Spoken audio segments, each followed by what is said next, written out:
Hoy vamos a hablar de un segmento anatómico que está localizado entre el cuello, la base del cuello y el músculo diafragma, es el límite inferior.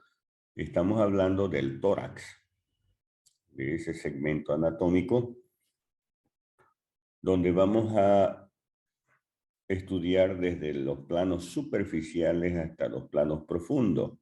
Primero vamos a estudiar el continente del tórax, la glándula mamaria, vamos a ver los músculos de la región anterolateral, los músculos intercostales, y luego nos vamos a introducir al contenido del tórax.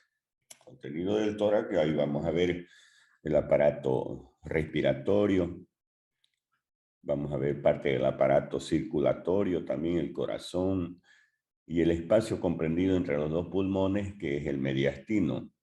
Ahí lo vamos a dividir al mediastino. Entonces comenzamos por el continente y lo primero que vamos a ver es la glándula mamaria. Las glándulas mamarias son en número de dos, una derecha y otra izquierda. Puede haber glándulas mamarias supernumerarias. Existe una línea mamaria que recorre desde la región axilar hasta la región inguinal. En cualquier parte de ese trayecto puede haber líneas mamarias supernumerarias. Pero normalmente son en número de dos, izquierda y derecha, que tienen la forma hemisférica. Y vamos a ir comenzando a estudiar que la glándula mamaria en su parte media presenta el pezón mamario. Lo vemos ahí, el pezón mamario, o papila mamaria. Ese pezón mamario tiene unos pequeños orificios que son orificios por donde sale la leche, la secreción láctea. Cuando la mujer se encuentra dando de lactar o dando de mamar, ¿no?, al recién nacido.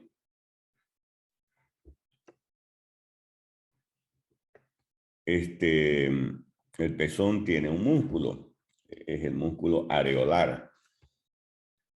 Alrededor del pezón vemos una piel más pigmentada, a eso se llama areola mamaria.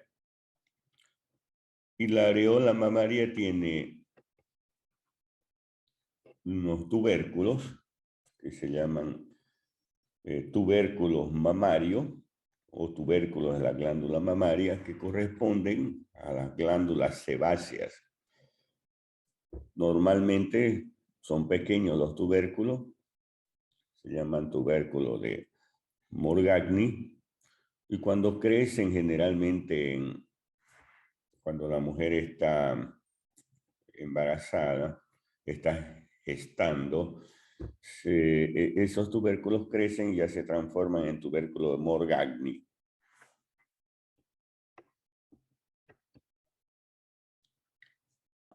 La glándula mamaria se divide en 4 cuadrantes para el estudio, ¿no?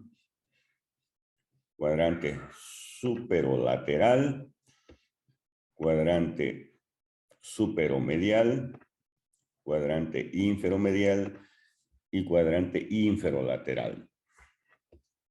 Podemos nosotros afirmar que en la glándula mamaria muchas veces aparecen nódulos. Estos nódulos pueden transformarse en tumores. El tumor más frecuente en realidad de la glándula mamaria es el de la glándula mamaria en la mujer. Es decir, el cáncer más frecuente da lugar en la glándula mamaria. Después le sigue el útero. Y el tumor que más se presenta es en este cuadrante, en el cuadrante superolateral. Pero es en cualquiera de los cuadrantes que puede aparecer el tumor o cáncer de mama, generalmente en el cuadrante superolateral o superoexterno. La glándula mamaria tiene una cubierta, está cubierta por Vamos a retirar primero la piel.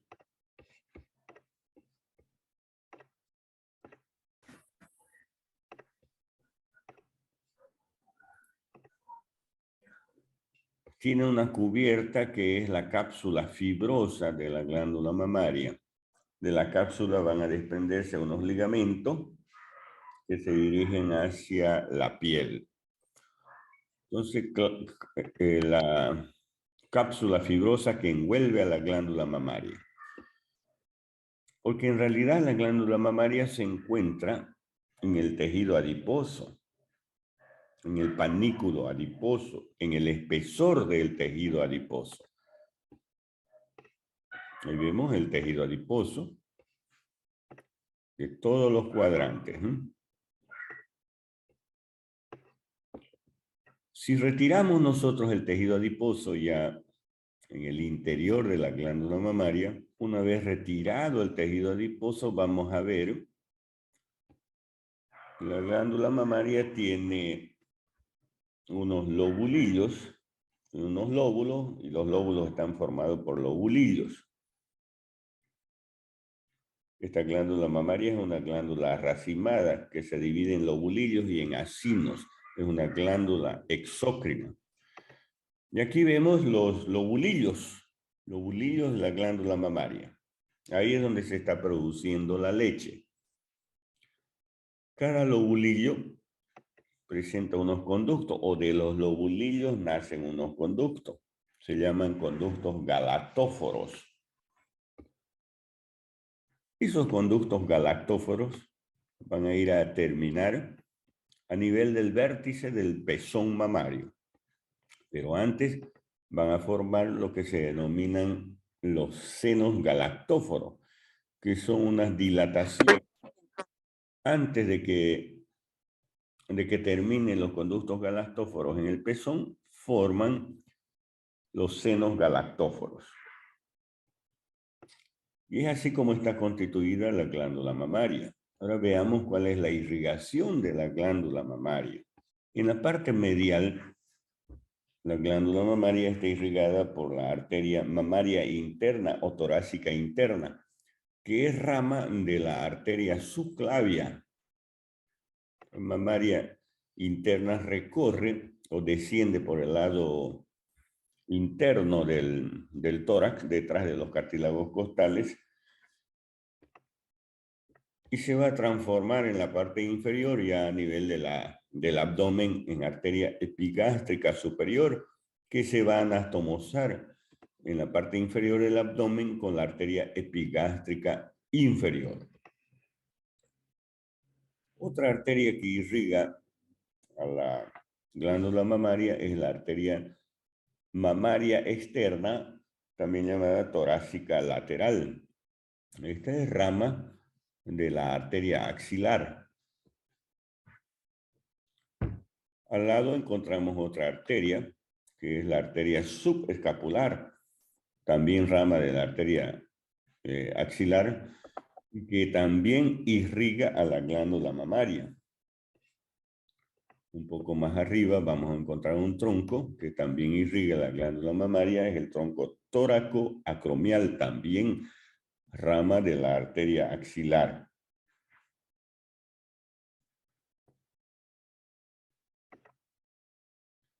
También la arteria torácica superior irriga la glándula mamaria. Esta arteria que también proviene de la arteria axilar. La arteria axilar es la que suministra la mayor irrigación de la glándula mamaria. Una rama de la subclavia, como la mamaria interna, también contribuye a la irrigación. Y existen las otras arterias, las arterias intercostales, que también irrigan a la glándula mamaria. La glándula está inervada por los nervios intercostales, segundo, tercero, cuarto y quinto, y por ramas, el nervio supraclavicular, rama del plexo cervical. Muy bien, eso en relación a la glándula mamaria, con sus 4 cuadrantes. y su formación de los lobulillos y los conductos galactóforos que conducen la leche desde los lobulillos hacia el pezón cuando la mujer se encuentra gestando, dando de mamar. Muy bien. Y vamos a hablar de 4 músculos. Músculo pectoral mayor, pectoral menor, músculo serrato y músculo subclavio. Hoy tenemos el músculo pectoral mayor. El músculo pectoral mayor tiene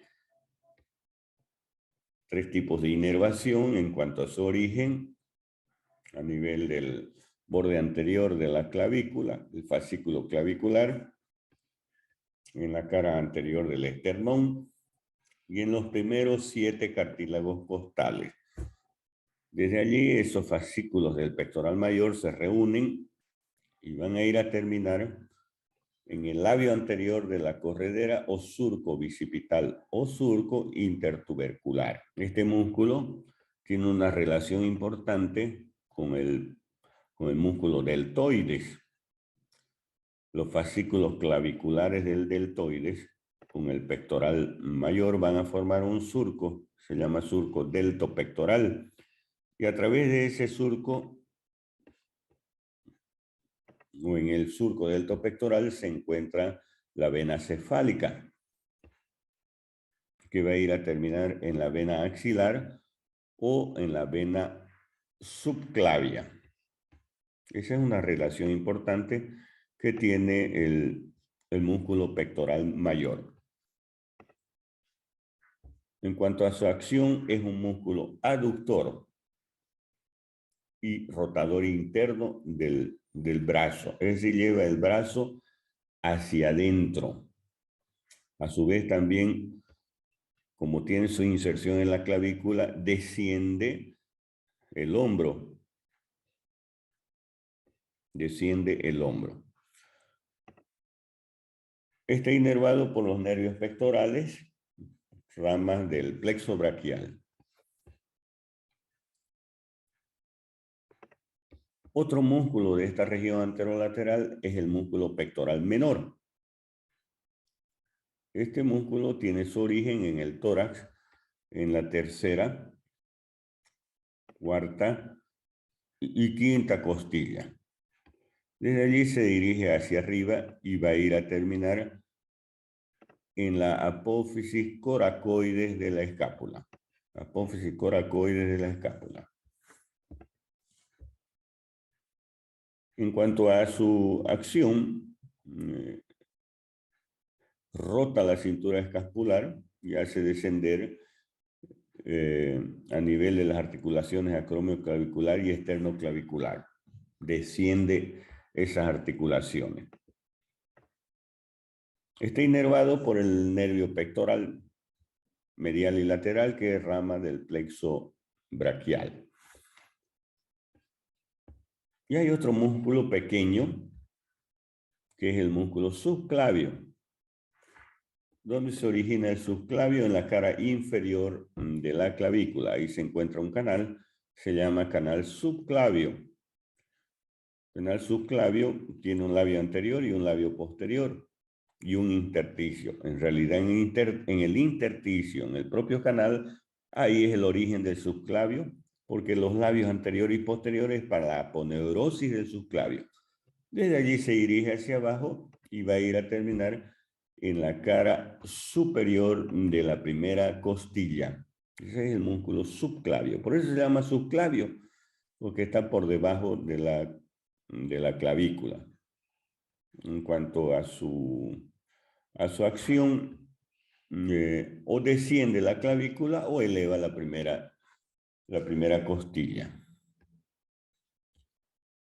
Inervado por el nervio de subclavio, rama del plexo braquial. Ya existe el último músculo, el cuarto músculo de esta región anterolateral del tórax, que es el músculo serrato anterior. Serrato porque, como ven ustedes, tiene la forma de los dientes de un serrucho, por eso se llama músculo serrato. Ahí lo vemos, el serrato. Serrato anterior o serrato mayor. Este músculo tiene su origen también en el tórax, en las novenas o décimas costillas, es decir, en las primeras 9 o primeras 10 costillas. Muchas veces llega a insertar, generalmente se inserta o se origina en las primeras 9 costillas, pero muchas veces llega a la 10ª costilla también. Ese es el origen del músculo serrato mayor y va a ir a terminar en el borde medial de la escápula. Este músculo, algunos lo consideran músculo inspiratorio porque hace elevar las costillas en la cual se inserta, ¿no? También protruye y rota hacia arriba la cintura escapular. Eso a nivel de las articulaciones acromioclavicular y esternoclavicular. Y este músculo serrato está inervado por el nervio torácico largo.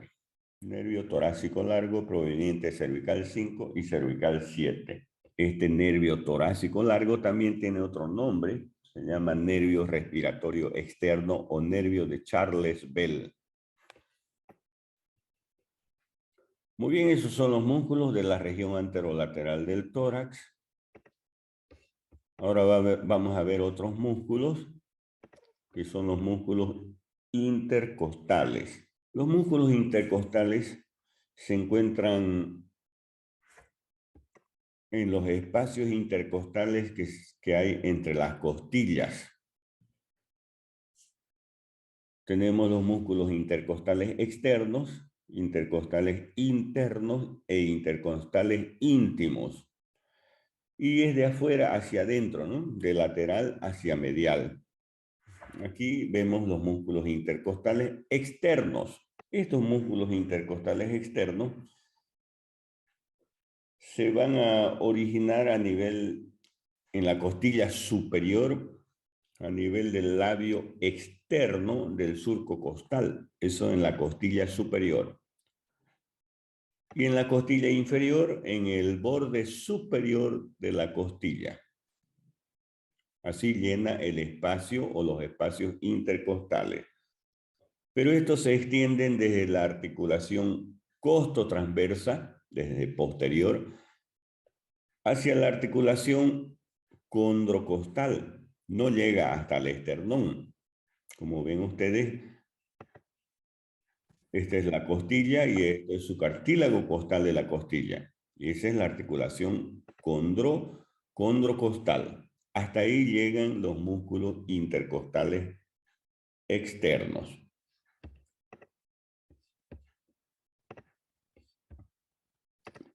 Luego hay los músculos intercostales internos. Se originan también en una costilla superior y una costilla inferior. En la costilla superior se originan del labio externo, del surco costal, por dentro del intercostal externo.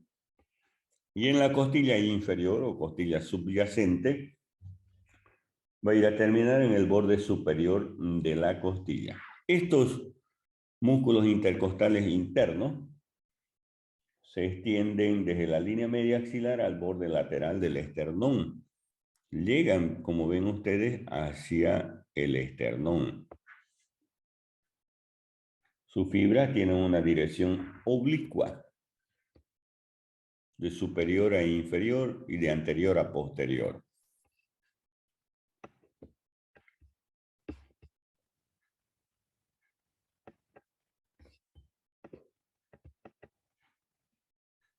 Y existen estos otros músculos que son los músculos intercostales íntimos. Son los más internos en realidad. Esos se originan también en una costilla superior y en una costilla inferior porque llenan también el espacio intercostal. En la costilla superior se van a originar en el labio interno del surco costal. Y en la costilla inferior, en el borde superior del surco. En el borde superior, perdón, de la costilla inferior. Entonces, en el labio interno del surco costal o canal costal, que está en la costilla superior, y en el borde superior de la costilla inferior. Eso en todos los espacios intercostales, ¿no? Yo les estoy nombrando solamente un espacio, pero en todos los espacios intercostales en el cual se inserta el músculo intercostal íntimo. Entre estos músculos intercostal íntimo y el intercostal interno se encuentra el paquete vasculonervioso intercostal, la arteria, vena y nervio intercostal. Aquí vemos las arterias intercostales, siempre acompañadas de sus venas, y el nervio intercostal. Ven ustedes ahí la arteria intercostal, porque en la cara interna y borde inferior de cada costilla se va a formar, como vamos a ver enseguida, cuando hablemos de la costilla, se va a formar este canal que se llama canal costal. ¿Para qué sirve ese canal? Para alojar a esta arteria, la arteria intercostal, con su nervio, el nervio intercostal, con el nervio intercostal. Y la vena intercostal, lógicamente, porque ahí se forma el paquete vasculonervioso intercostal. Entonces ahí, arteria, vena y nervio intercostal, en el surco costal. Muy bien, esos son los músculos intercostales. Existen otros músculos que se llaman músculos transversos del tórax, que lo vemos ahí, músculo transverso del tórax, unen el esternón con los cartílagos costales, tercero, cuarto, quinto y sexto cartílagos costales. Estos músculos hacen descender los cartílagos costales en el cual se insertan. Son los músculos transversos del tórax. Ahora vamos a hablar, una vez que hemos visto las partes blandas, la glándula mamaria, los músculos de la región anterolateral, músculos intercostales, vamos a hablar de la osteología del tórax. El tórax ya a simple vista vemos que tiene la forma cónica, con una base inferior y un vértice superior que corresponde a la comunicación que hay entre el cuello y el tórax. Lo que rodea al tórax, o cubre prácticamente al tórax, son las costillas, en las partes laterales principalmente, el esternón en la parte anterior y la columna vertebral en la parte posterior. Entonces vamos a hablar del esternón, de las costillas y de las vértebras torácicas. Ahí vemos el esternón. El esternón es un hueso impar, situado en la parte anterior del tórax. Está en su posición gracias a las articulaciones con los cartílagos costales y la clavícula. Tiene tres porciones. Una porción superior que se llama mango o empuñadura.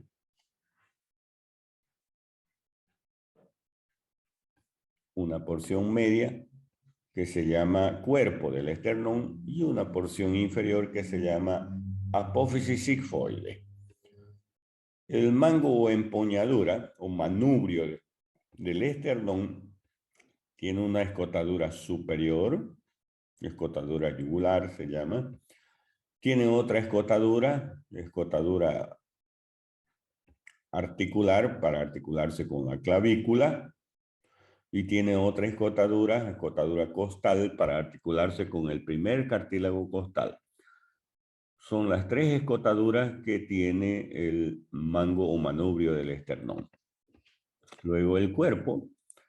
El cuerpo tiene una cara anterior y una cara posterior. Y las caras laterales. Las caras laterales tienen superficies articulares que se articulan con los cartílagos de las costillas y superficies no articulares que forman los espacios intercostales. Ahí lo vemos, los espacios intercostales. En la unión del manubrio del esternón con el cuerpo existe un ángulo que se llama ángulo de Lewis, que sirve para articularse con el segundo cartílago costal. Lateralmente al esternón se encuentran las costillas. Las costillas son el número de 24, 12 en el lado derecho y 12 en el lado izquierdo. De arriba hacia abajo, primera costilla, segunda, tercera, cuarta, y así sucesivamente hasta la número 12. Las primeras costillas, las primeras 7 costillas, se llaman costillas verdaderas, hasta la número 7, y se están articulando a través de los cartílagos costales con el esternón. Las otras costillas que le siguen, la 8, la 9 y la 10, se llaman costillas falsas, porque a través de un cartílago costal que se unen al séptimo cartílago costal, se articulan con el esternón, pero no directamente. El cartílago costal de las costillas falsas no se articula directamente con el esternón, sino que se unen al cartílago costal de la séptima costilla y de ese modo llega así al esternón. Por eso se llaman costillas falsas. Las verdaderas se articulan verdaderamente con el esternón a través de sus cartílagos costales. Y las últimas dos costillas, la 11 y la 12, se llaman costillas flotantes. La primera costilla es la más pequeña. Después le sigue la segunda costilla y así sucesivamente van en orden creciente hasta la séptima costilla. De nuevo, desde la séptima costilla para abajo van descendiendo en orden decreciente de tamaño hasta la costilla número 12. Entre las costillas se encuentra un espacio, se llama espacio intercostal. Ahí están los espacios intercostales. Y ya sabemos que los espacios intercostales están rellenados por los músculos intercostales. Esa es la función que tienen los músculos intercostales, de rellenar y de conservar el espacio intercostal. ¿Existe alguna particularidad? La primera y la segunda costilla son las más pequeñas y a su vez estas primera y segunda costilla tienen una cara superior y una cara inferior, un borde medial y un borde lateral. En la cara superior de la primera costilla es donde se inserta el músculo escaleno anterior y el escaleno medio. Para ello, en el escaleno anterior tiene el tubérculo del Linz-Franz. Y ya en la cara superior de la segunda costilla se inserta el músculo escaleno posterior. Las otras costillas, vamos a separar una de ellas. Las otras costillas tienen una particularidad. Son más largas y tienen una extremidad posterior y una extremidad anterior y tienen un cuerpo. En el cuerpo vamos a observar un ángulo anterior y un ángulo posterior. La primera y segunda costilla tienen cara superior e inferior, borde medial y lateral. Las otras costillas, desde la tercera hacia abajo, ya tienen cara interna y cara externa. La cara interna es cóncava, la vemos ahí, la cara interna. Y la cara externa es convexa. Es convexa. En la cara interna vamos a encontrar el labio interno del canal costal. Y en el borde inferior vamos a encontrar el labio externo del canal costal. Entonces aquí, entre la cara interna y el borde inferior de cada costilla existe el canal costal, que sirve para alojar al paquete vasculonervioso intercostal. arteria intercostal, nervio intercostal y las venas intercostal. Y ahí en esos labios es donde se originan los músculos intercostales internos, intercostal externo y el intercostal íntimo. Y van a ir a terminar en el borde superior de cada costilla. El extremo posterior de las costillas, ahí vemos el extremo posterior o extremo vertebral, tiene una estructura que se llama cabeza de la costilla. Si hay cabeza, hay cuello, cuello de la costilla y tubérculo o tuberosidad de la costilla. La cabeza de las costillas tienen una superficie articular. Aquí está la cabeza con su superficie articular. Se articulan con los cuerpos de las vértebras dorsales. Las vértebras dorsales son el número de 12. La primera costilla se va a articular con la primera vértebra dorsal. Las últimas costillas con la dorsal número 12. Y ese es el límite del tórax, ¿no? Desde la D1 a la D12. O torácica 1 o torácica 12. Las vértebras se llaman vértebras torácicas o vértebras dorsales. Ese es el cuello de la costilla que sirve para inserción de ligamento y esa es la tuberosidad o tubérculo de la costilla que también tiene una superficie articular para articularse con las apófisis transversas de las vértebras. Y el extremo anterior de las costillas, aquí vemos el extremo anterior de las costillas, se van a continuar con los cartílagos costales. Como vemos ahí, articulándose o continuándose con los cartílagos costales. Y no es que la costilla se va a articular directamente con el esternón. Son los cartílagos costales que se articulan con el esternón. La primera y segunda costilla tienen una particularidad. No tienen surco costal. Las otras sí tienen. La 12, la última costilla también no tiene surco costal. Esas son algunas particularidades de las costillas. Y vamos hacia atrás a estudiar a las vértebras torácicas. Entonces ahí tenemos las vértebras torácicas o vértebras dorsales que son 12. ¿Y cuál es la característica de estas vértebras dorsales? Vamos a estudiar a una vértebra dorsal o torácica. Tienen un cuerpo vertebral, también tienen un agujero vertebral de forma circular para dar paso a la médula espinal y sus envolturas. Tienen unas apófisis, las apófisis espinosas. Tienen apófisis articulares superiores que miran hacia atrás y tienen apófisis articulares inferiores que miran hacia adelante. Se articulan con la vértebra suprayacente e infrayacente, ¿no? Las superiores con la vértebra suprayacente y las apófisis articulares inferiores con la vértebra infrayacente. También tienen apófisis transversa, tienen lámina y tienen pedículo. Como todas las vértebras, esas son las características generales de las vértebras. Las vértebras torácicas también tienen características particulares.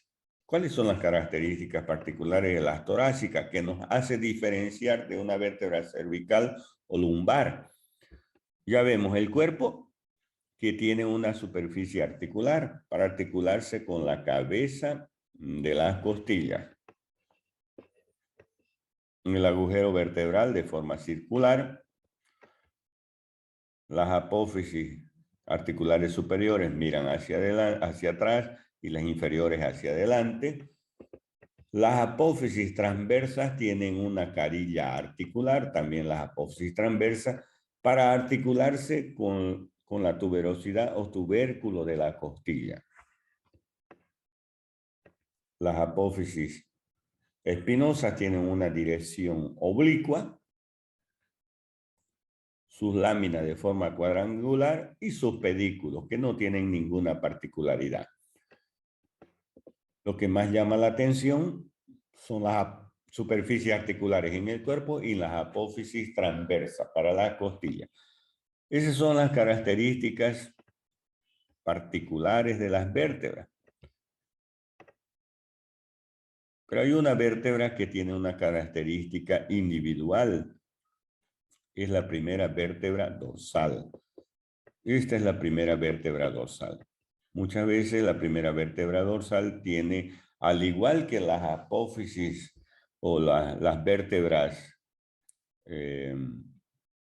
cervicales, recuerden que las cervicales tienen los ganchos o apófisis semilunares en su cara superior de los cuerpos. También la primera vértebra dorsal tiene ganchos o apófisis semilunares o apófisis unciforme también llamada. Esa es la característica de la primera vértebra dorsal. Y la vértebra dorsal número 12 es llamada vértebra diafragmática, porque ahí se insertan los pilares del diafragma. Entonces, eso es en relación a las vértebras. Y ese es el continente. Ahora nos vamos a introducir al contenido. ¿Qué es lo que hay en el contenido? En el contenido vamos a encontrar al aparato respiratorio y al aparato cardiocirculatorio y otras estructuras. Ahí vamos a ver a los pulmones, pulmón izquierdo, pulmón derecho, y entre los dos pulmones un espacio, como vemos aquí. Ese espacio localizado entre los dos pulmones se llama mediastino. Mediastino. Ese mediastino, que es el espacio comprendido entre los dos pulmones, está delimitado de la siguiente manera. Por delante, pues el esternón y los cartílagos costales. Por detrás, por la columna vertebral. A los laterales se encuentran las pleuras pulmonares. Aquí lateralmente se encuentran las caras internas de los pulmones con sus pleuras pulmonares. En la parte inferior vamos a encontrar un músculo. Se llama músculo diafragma. Ahí está el músculo diafragma, que es el límite inferior del mediastino. Y el límite superior del mediastino es la base del cuello. En realidad es un conducto que comunica el cuello con el tórax, ¿no? Es ficticio prácticamente, ¿no? Da paso por ahí a estructuras anatómicas, ¿no? Esos son los límites del mediastino. El mediastino se divide en dos partes, mediastino superior y mediastino inferior. ¿Cuál es el límite de esto, del mediastino superior y del mediastino inferior? El límite es la cuarta vértebra torácica. Por encima de la cuarta vértebra torácica se llama mediastino superior y por debajo de la cuarta vértebra torácica o dorsal se llama mediastino inferior. Entonces, en la parte superior, en el mediastino superior, ahí vamos a encontrar, después vamos a ir estudiando uno por uno, el arco aórtico, los troncos brachiocefálicos, tronco brachiocefálico arterial, tronco brachiocefálico venoso, las arterias carótidas comunes, las arterias subclavia izquierda principalmente, la parte superior de la vena cava superior, el conducto torácico, los nervios vagos, laríngeos, recurrente, nervio frénico, la tráquea, el esófago, el timo, nódulos linfáticos, todo eso hay en el mediastino superior. Ya el mediastino inferior se va a dividir en tres: mediastino anterior, mediastino medio y mediastino posterior. Y aquí vemos desde abajo al mediastino inferior. que se divide en mediastino anterior, mediastino medio y mediastino posterior. El mediastino anterior, ¿cómo está delimitado el mediastino anterior? Por los cartílagos costales y por el esternón, el plastrón condrocostal y por la cara anterior del pericardio del corazón. Ese es el límite del mediastino anterior.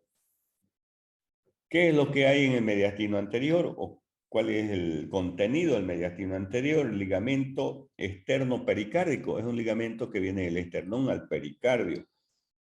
Por ramas de la arteria torácica interna, el timo en la parte superior y los nódulos linfáticos, ¿no?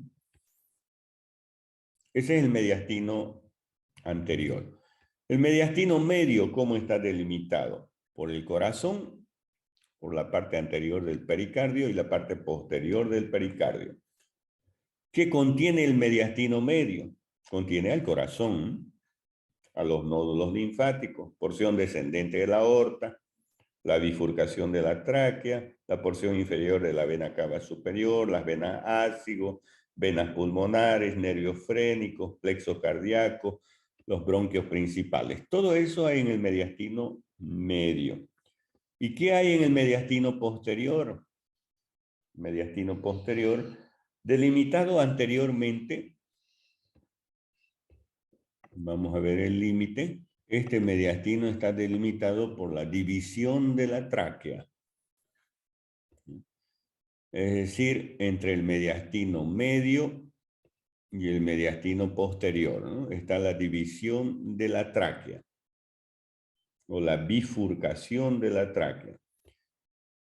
Entonces, por delante la división de la tráquea y por detrás la columna vertebral.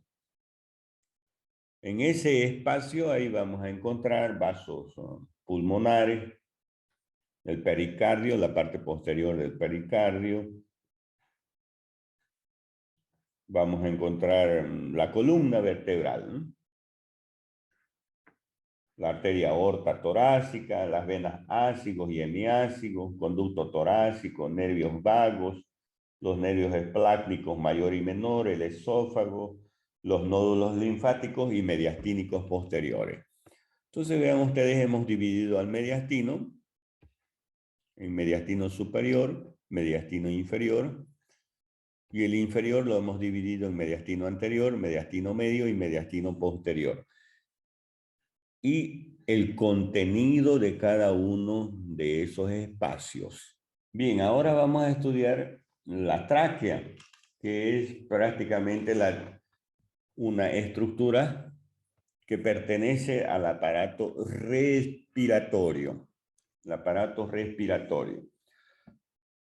La tráquea es continuación de la laringe en la región cervical. Luego la tráquea se introduce al tórax a través del orificio superior del mediastino o del tórax, se introduce al tórax y se va a dividir en bronquio izquierdo y bronquio derecho. ¿De dónde a dónde se extiende la tráquea? Se extiende desde la sexta vértebra cervical hasta la división de la tráquea, que es a nivel de la cuarta vértebra dorsal. Ese es el límite de la tráquea. ¿Cómo está constituida la tráquea? Por cartílagos.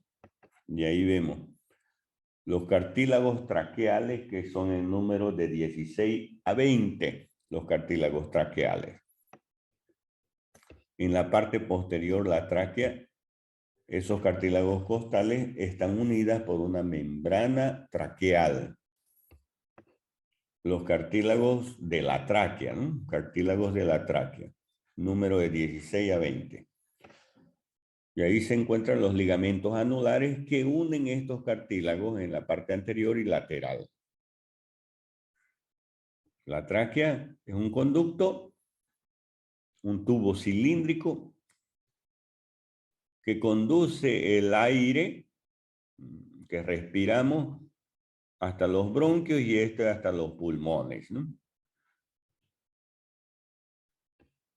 Tiene dos porciones, una porción cervical y una porción torácica, la tráquea.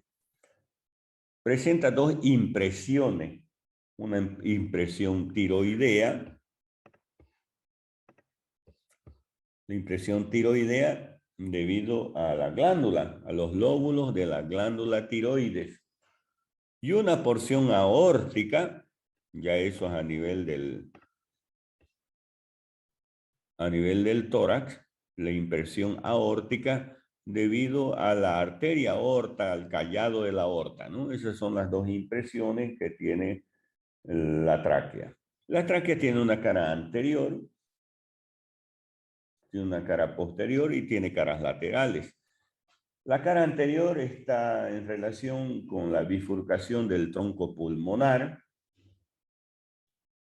con el arco aórtico, con los troncos brachiocefálicos, con las arterias carótidas. La cara posterior está en relación con el esófago. Y las caras laterales con el arco aórtico, con las carótidas primitivas izquierdas, vagos izquierdos, eso en el lado izquierdo, ¿no? Conducto torácico, nervios laríngeos y pleuras mediastínicas. En el lado derecho, con el arco de las venas ácido, tronco brachiocefálico y los nervios vagos derechos.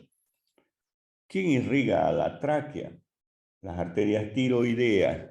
Las arterias tiroideas van a irrigar a la tráquea. Tiroideas, las arterias torácicas internas, arterias bronquiales. Inervado por los nervios vagos y el plexo pulmonar. La tráquea se divide a nivel de la dorsal 4 en bronquio. Bronquio izquierdo y bronquio derecho. El bronquio derecho se va a dirigir al pulmón derecho y el bronquio izquierdo se va a dirigir al pulmón izquierdo. En la parte interna de la tráquea existe un espolón que se llama la carina traqueal. La carina traqueal representa la división de la tráquea. Ahí están los bronquios, en este caso el bronquio derecho. Y ahí vemos el bronquio izquierdo. Ahí están los dos bronquios. El bronquio derecho es más grueso. El bronquio izquierdo es más delgado. El bronquio derecho tiene una dirección verticalizada. Es más rectilíneo. De mayor calibre. El bronquio izquierdo tiene una dirección más horizontalizada. Es más largo. Y tiene menor diámetro que el derecho. Esas son las diferencias que hay entre los dos bronquios. El derecho es más sinuoso, en forma de una S alargada. Y los bronquios van a terminar a nivel de los pulmones. Ahora, estudiando los pulmones, existen dos estructuras donde se realiza el intercambio del oxígeno con dióxido de carbono, localizadas a nivel del tórax y que sus caras mediales corresponden a la formación del mediastino.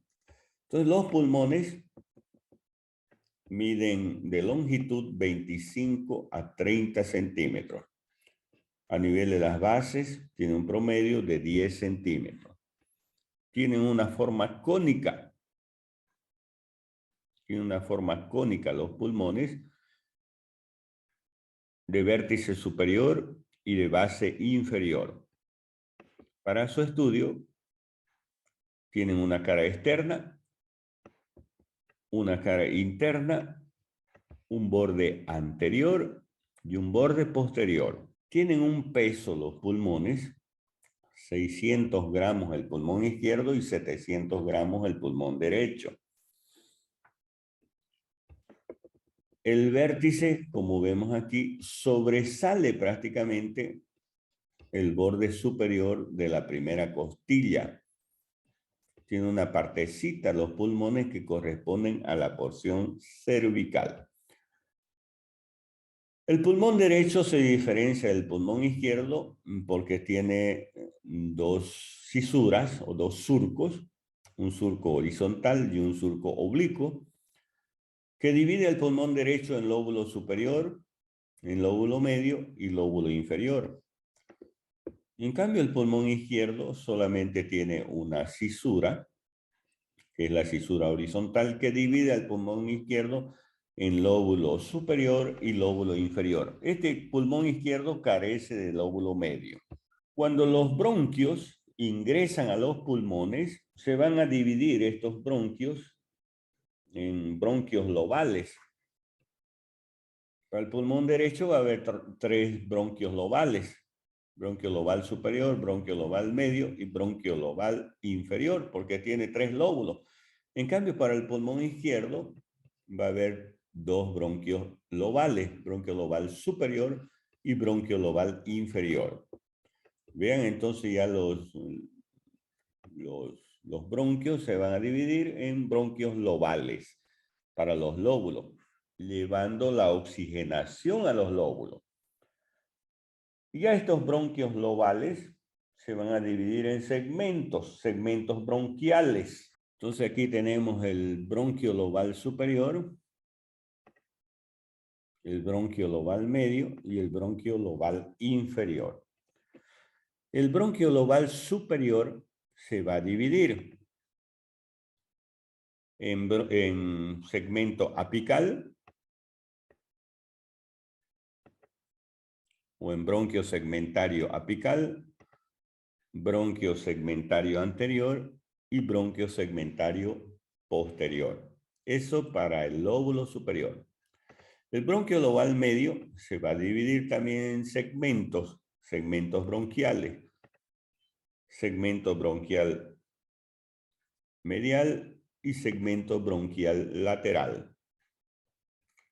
Y el bronquio lobal inferior se va a dividir en 5 segmentos: en bronquio segmentario basal anterior, bronquio segmentario basal medial, bronquio segmentario superior,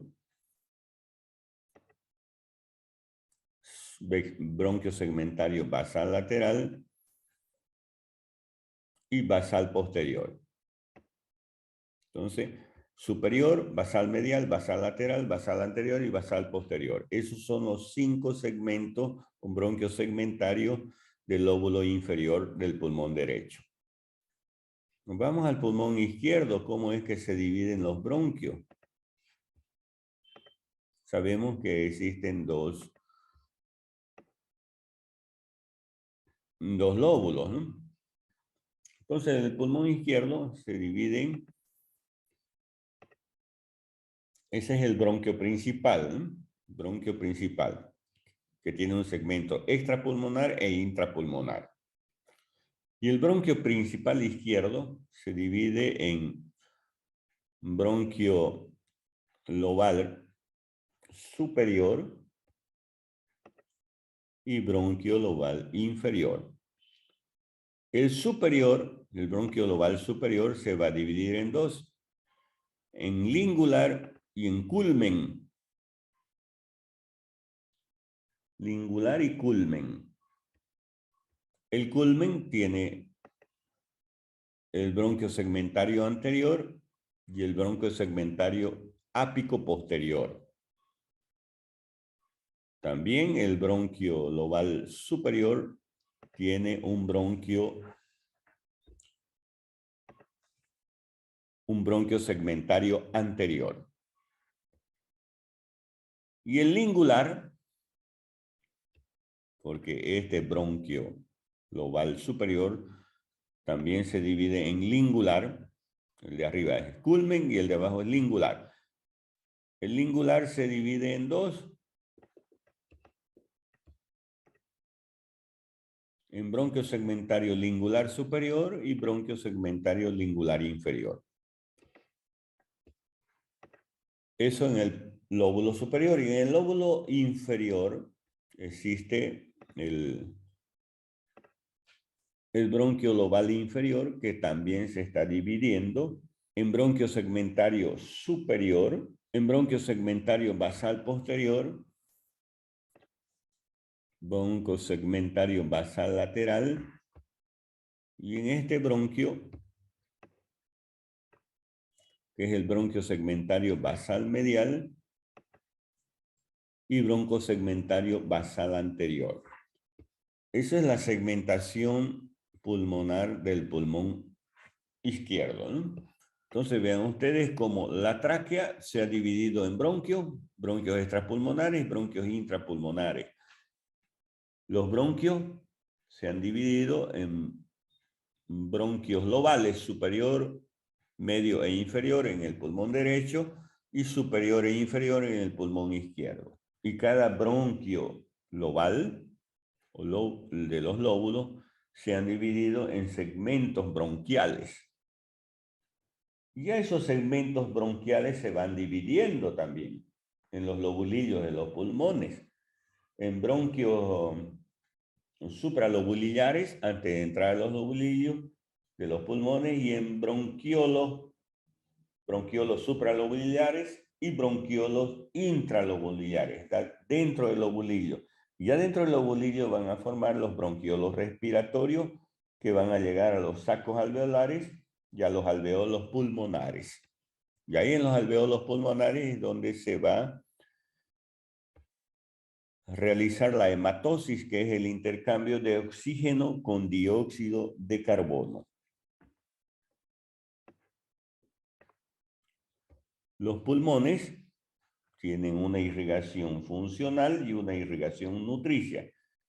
La irrigación funcional está dado por las venas, por las arterias pulmonares, y la irrigación nutricia por las arterias bronquiales. Las arterias bronquiales. Lo que envuelve a los pulmones se llaman pleuras. Ahí están las pleuras. Ven ustedes esa membrana media transparente que está en la imagen. Esas son las pleuras. Son envoltura de los pulmones. Se dividen en dos: pleura parietal, que está en relación con las costillas, es decir, con la parte externa, y pleura visceral en relación con los pulmones, con las vísceras, que son los pulmones. Entre las dos hojas de la pleura, parietal y visceral, se encuentra el espacio pleural. Muchas veces ese espacio pleural se llena de líquido pleural, ya cuando existen algunas enfermedades, como por ejemplo la neumonía, puede llenarse de líquido. Muy bien. Entonces, eso en relación, vean, hemos hablado ya parte del contenido del tórax, de los pulmones, de la tráquea, los bronquios, segmentación pulmonar, y del mediastino. Ya hemos dividido el mediastino en superior e inferior y el inferior en anterior, medio y posterior. Ya la próxima clase vamos a hablar del corazón del mediastino medio, ¿no?